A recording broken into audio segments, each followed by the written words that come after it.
Este livro foi gravado e masterizado nos estúdios da Fundação Dorina Noil para cegos, sem fins lucrativos, lido por Marcelo Sanches, em dezembro de 2009. Capítulo 30. O continente americano. Os Estados Unidos. Os Estados Unidos no século XX.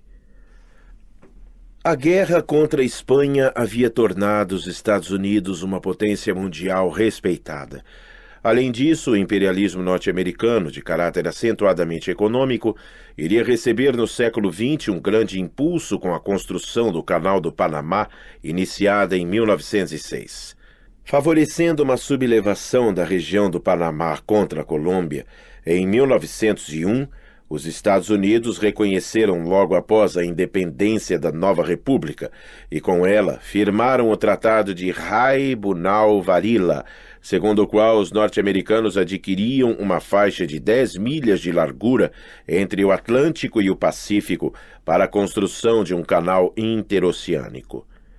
Theodore Roosevelt, 1901-1908, a quem se deve o grande empreendimento do canal, foi um presidente firme e moderado.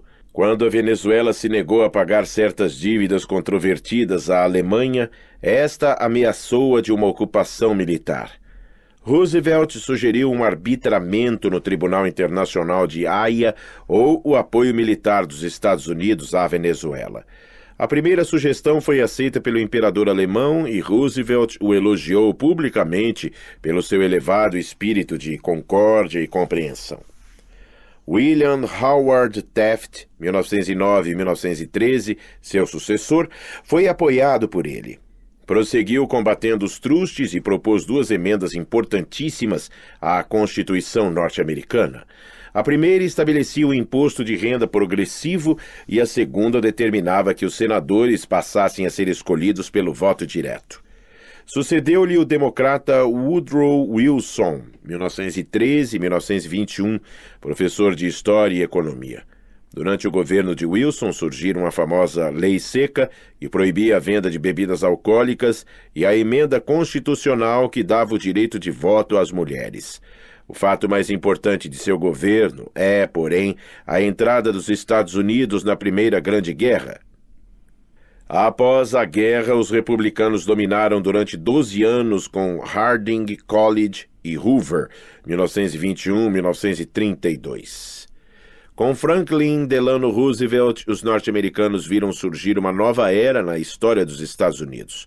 O New Deal, nova era, coincide com a entrada dos Estados Unidos na Segunda Guerra Mundial. A mais revolucionária inovação do New Deal foi uma lei denominada National Industrial Recovery Act, NIRA, ou NIRA. O serviço criado para executar esta lei foi o National Recovery Administration. A NIRA tinha como principais postulados o combate aos trustes, o livre direito de associação por parte dos empregados e o estabelecimento de um salário mínimo para a semana máxima de 40 horas de trabalho. Harry Truman, vice-presidente no governo de Roosevelt, continuou a política de seu antecessor. Um herói da Segunda Guerra Mundial, o general Dwight Eisenhower, dirigiu posteriormente os destinos da grande nação do Norte. Tendo sido eleito para um segundo quadriênio, adquiriu a simpatia e a admiração dos seus contemporâneos. Com a eleição de John F. Kennedy, os Estados Unidos viveram um período de paz, prosperidade e evolução social. Desgraçadamente, o presidente Kennedy foi assassinado em 1963, quando visitava a cidade de Dallas, no Texas, deixando, contudo, um magnífico exemplo de honestidade, prudência e capacidade de trabalho. Imagens. À esquerda, Eisenhower, general e presidente dos Estados Unidos.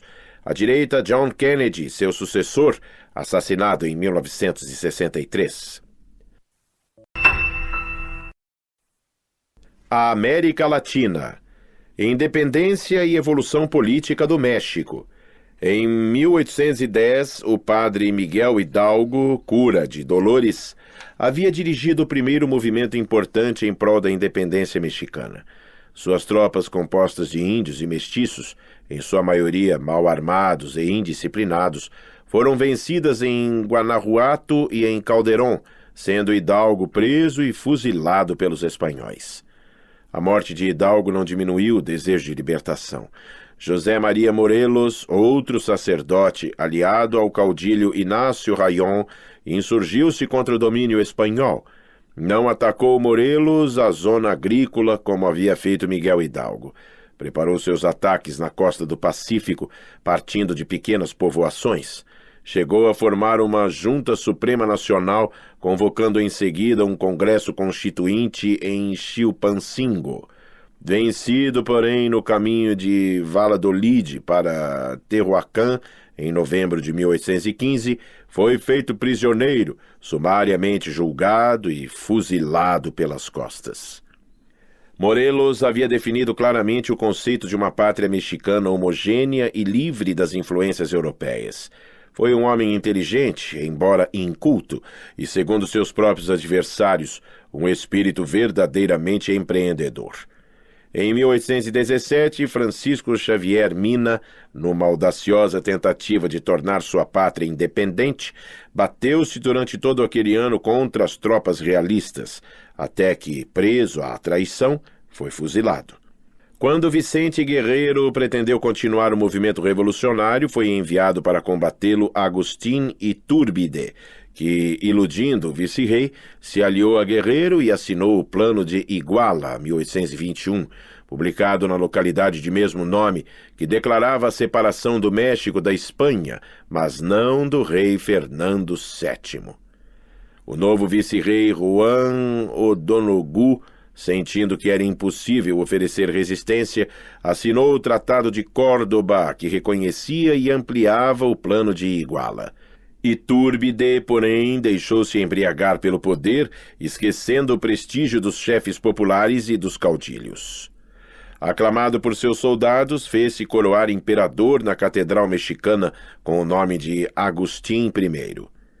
Curto foi o seu reinado.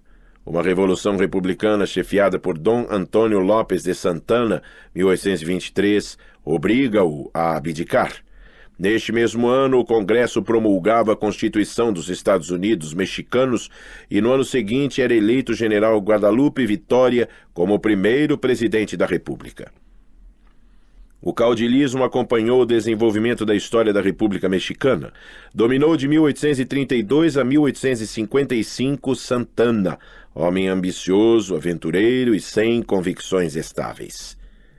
A Guerra do Texas, já estudada no capítulo 24, seguiu-se a tentativa de implantação de um império francês na América. Foi eleito presidente da República Benito Juárez, que empreendeu a secularização dos bens da Igreja, possuidora de latifúndios que abrangiam quase metade das terras mexicanas. Durante a Guerra Civil, cognominada Guerra da Reforma, na qual Juárez venceu o general Zuloaga, que se antepunha ao seu grande programa de modificações no setor religioso e econômico, foi contraído um empréstimo com o banqueiro franco-suíço Jecker. Quando o Congresso mexicano suspendeu em 1861 todos os pagamentos de dívidas a fim de reorganizar a vida financeira do país, os governos da França, Inglaterra e Espanha decidiram-se então a uma intervenção armada. Porém, na Conferência de Orizaba, ingleses e espanhóis concordaram em retirar-se em virtude da promessa de Juárez de atender às suas reivindicações. Porém, Napoleão III já havia conhecido o temerário plano de estabelecer um império no México, tendo as tropas francesas sitiado Puebla, que foi defendida casa por casa. Um mês mais tarde, os franceses, ajudados por adversários de Juárez, entraram na capital, onde uma Assembleia Nacional, composta de elementos conservadores, proclamou o arquiduque Maximiliano da Áustria imperador do México. A resistência polarizou-se em torno de Juárez. Os Estados Unidos, invocando a doutrina de Monroe, obrigaram as tropas francesas a se retirarem do território mexicano. Imediatamente, a sublevação tomou conta de todo o país, tendo Maximiliano sido aprisionado e fuzilado em Querétaro, juntamente com seus partidários, os generais Miramón e Mejía. Depois de Juarez, Porfírio Dias é a figura mais famosa da história republicana do México. Foi um ditador. Subiu ao governo com uma revolução e nele se conservou durante 35 anos quase ininterruptos, havendo sido sua ditadura economicamente benéfica. Em 1877, quando se iniciou a Era Porfiriana, cessaram as guerras civis e uma prosperidade baseada no regime capitalista, com estradas de ferro, novos processos de mineração e prospecção de petróleo, substituiu o antigo caos econômico. Uma outra revolução, em 1911, o derrubou do poder. Apesar do progresso obtido, a maior parte das terras mexicanas estava nas mãos de grandes latifundiários. A grande massa de nativos permanecia à margem da vida cultural e industrial do país. A chamada Era Revolucionária teve início com a agitada administração de Madero, onde caudilhos como Zapata e Pancho Villa sublevaram os peões ansiosos por uma reforma social. A 5 de julho de 1917, uma nova Constituição estabelecia a distribuição de terras aos lavradores pobres. Desta data em diante, com os presidentes Obregón, Calles, Cárdenas, Camacho, Alemán, Ruiz Cortines e López Mateus, o México foi firmando-se cada vez mais como uma nação democrática e de grande futuro econômico. Independência e evolução política do Chile. Na fase de luta pela sua independência, os chilenos não estavam concentrados em cidades, segundo o hábito espanhol, mas sob um regime semi-patriarcal, agrupando-se em propriedades rurais, estâncias ou fundos. Ao chegar ao Chile, a notícia da pressão política exercida por Napoleão Bonaparte sobre Fernando VII da Espanha, os colonos e, sobretudo, os crioulos aproveitaram a ocasião para deflagrar um movimento separatista. A rivalidade entre os próprios revolucionários retardou o movimento. Os irmãos Carreira e Bernardo O'Higgins disputaram a organização e a chefia do movimento de independência. Bernardo O'Higgins refugiou-se na Argentina, onde aproveitou a ocasião para, juntamente com o general San Martín, preparar o exército dos Andes, que atravessou a cordilheira e atacou os espanhóis. As guerrilhas anteriores à travessia dos Andes pelo exército de San Martín haviam enfraquecido sensivelmente as tropas espanholas, que foram vencidas na Batalha de Chacabuco, a 12 de fevereiro de 1818. A Batalha de Maipú confirma a vitória. Bernardo O'Higgins é escolhido como diretor supremo. O Chile estava independente. O Chile tem sido a nação hispano-americana cuja evolução política se tem processado com menos convulsões. O'Higgins, como diretor supremo, exerceu poderes ditatoriais de 1817 a 1823. Era um homem esclarecido, havia sido educado na Europa e era influenciado, de certa maneira, pelas ideias liberais. Convidou o inglês Cochrane para o comando de uma esquadra destinada a defender as extensas costas chilenas e procurou desenvolver o comércio e a indústria. Reagindo contra a influência da igreja e das oligarquias rurais, foi obrigado a renunciar, deixando o poder a uma junta governativa que, em 1823, deu ao país a sua primeira Constituição. 2 partidos lutaram pelo poder: os pipiolos, liberais, e os pelucones, conservadores. A vitória do segundo deu ao Chile, durante 30 anos, 1830-1861, um regime estável controlado por uma oligarquia fechada e avessa às ideias liberais. Nessa fase governaram Prieto, Bulnes e Manuel Montt. Em 1879, registra-se na política externa chilena uma violenta guerra contra o Peru e a Bolívia, conhecida com o nome de Guerra do Pacífico ou Guerra do Salitre. Tendo sido vitorioso, o Chile aumentou o seu prestígio internacional e suas riquezas. Da Bolívia recebeu Antofagasta e do Peru, que realmente havia arcado com a grande responsabilidade militar da guerra, recebeu as províncias de Tarapacá e Arica. Após a Guerra do Pacífico, um dos governos mais ativos foi o de Balmaceda, que restaurou o poder presidencial um tanto decaído. Apesar de autoritário, seu governo foi eficiente. A instrução pública e a consolidação do país mereceram sua particular atenção, mas a oposição das oligarquias que dominavam o Congresso acabou por declarar Balmaceda fora do poder por desrespeito à Constituição, 1891.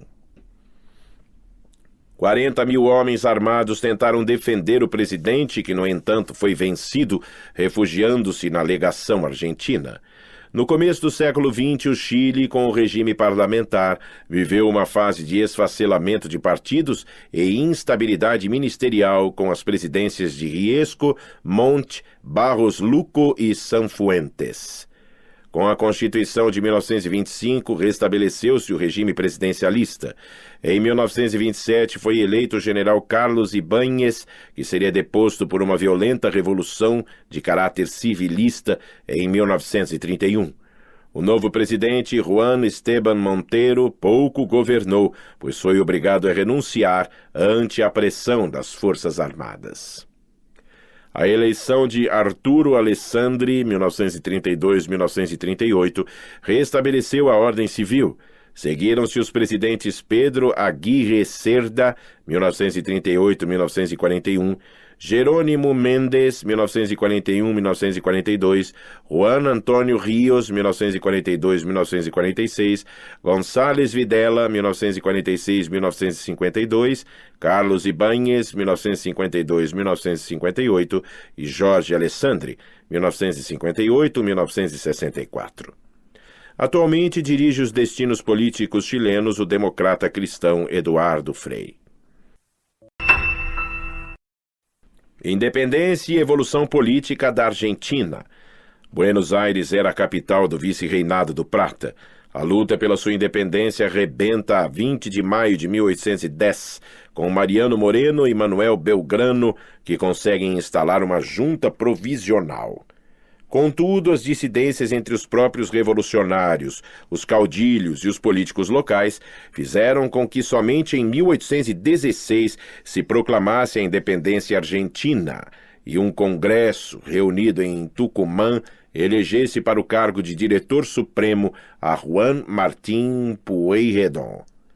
A resistência de tropas realistas e a turbulência dos caudilhos perturbaram seu governo, mas mesmo assim conseguiu Pueyrredón fazer prosperar a agricultura, fomentar a instrução, incrementar pequenas indústrias e iniciar a expansão para o sul. Em sua fase independente, destaca-se um período a que foi dado o nome de Idade Média Argentina. É o período da ditadura de Rosas.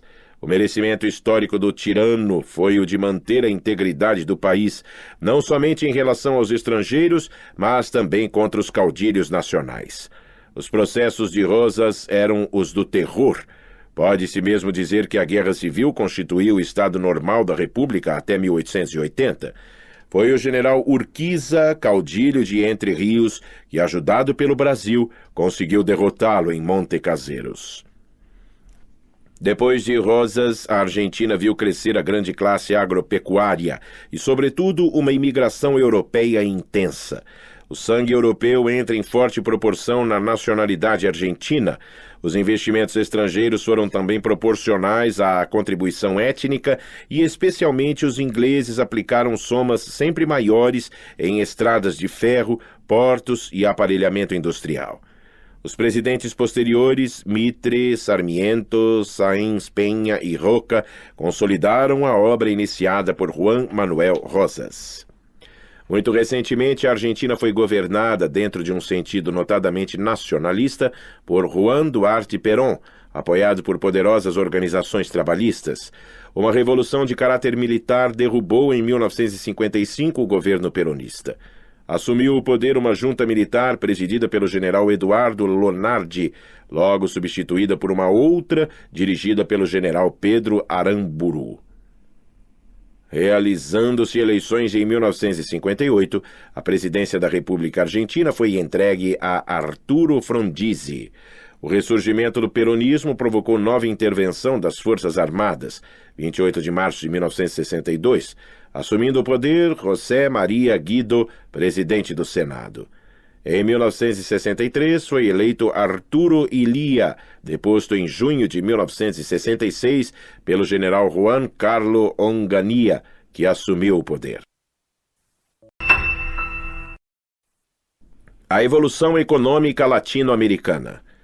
Um dos grandes problemas das nações latino-americanas depois dos movimentos de emancipação foi a tradição econômica dos latifúndios, das oligarquias e das burocracias.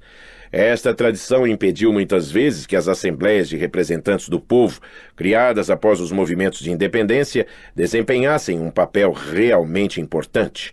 No período colonial mercantil antes vigorante, eram aplicados, juntamente com o absolutismo político, o monopólio comercial, a intolerância e a exploração. Além disso, a agricultura colonial, de certa maneira, havia sido prejudicada pela mineração que mais interessava aos países colonizadores. Sobre a América politicamente livre, a Europa passou a ter uma influência de outra natureza. A Revolução Industrial e o aumento de população, surgidos primeiramente na Inglaterra e depois em outros países colonizadores, exigiram matérias-primas como cobre, salitre, ferro, algodão, lã e produtos alimentares, e estas necessidades europeias iriam determinar uma orientação diversa na economia latino-americana, com um afluxo de técnicas e capitais estrangeiros. Assim, a evolução econômica latino-americana, após os movimentos de independência, atravessou 3 fases principais. Primeira fase. Período de instabilidade política até 1880, quando prossegue a exploração e povoamento do território e se instalam pequenas indústrias locais. Os capitais estrangeiros, ainda receosos, são aplicados apenas na mineração. A Argentina conserva-se pastoril, o Brasil cafeeiro e a América Central açucareira. Segunda fase. Período de estabilização política com melhoramentos nos transportes e nas comunicações, com grandes inversões de capitais estrangeiros. Nesta fase, que vai de 1880 até 1914, não há nenhum processo intenso de industrialização. Os países americanos salientam-se como exportadores de matérias alimentícias e matérias-primas. Terceira fase. Depois de 1914, os Estados Unidos passaram a substituir os países europeus como banqueiros, fornecedores de produtos industriais e empreiteiros dos países latino-americanos. Novos problemas econômicos e sociais ocasionaram o aparecimento de revoluções e a implantação de governos ditatoriais. Porém, nota-se que uma grande transformação operou-se na vida econômica dos países latino-americanos, com a adoção da policultura e a diversificação de suas fontes de riqueza. Recentemente, a mecanização do trabalho e a racionalização das indústrias modificaram profundamente o panorama econômico da América Latina, ao mesmo tempo que uma grande transformação se fazia sentir nos tipos étnicos e sociais em virtude das correntes migratórias europeias, que em fluxos constantes para as regiões que ofereciam climas favoráveis e terras de cultura, deram um novo aspecto a certas regiões como a zona meridional do Brasil e a Argentina. Acesse nossa página www.ibamendes.com.